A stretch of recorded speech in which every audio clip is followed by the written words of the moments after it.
fenomeno mafioso è unico e unitario.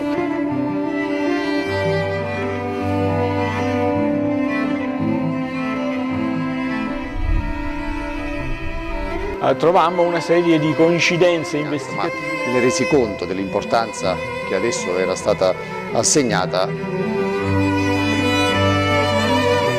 Soltanto in un secondo tempo fu possibile la creazione di una squadra di finanzieri.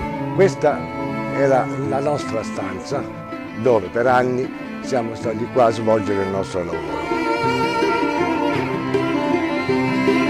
Avere a che fare con i finanzieri quotidianamente è stato un forte arricchimento culturale. In realtà poi i finanzieri sono stati con noi per anni e anni per collaborarci in quelle indagini.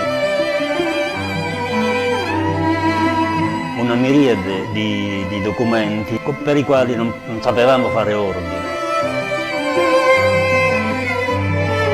L'acquisizione in territorio elvetico, alla frontiera, andava fatto in grande segretezza e con immediatezza. Bisognava tutelare la sicurezza della pattuglia che avrebbe dovuto recarsi a acquisire queste prove particolarmente preziose.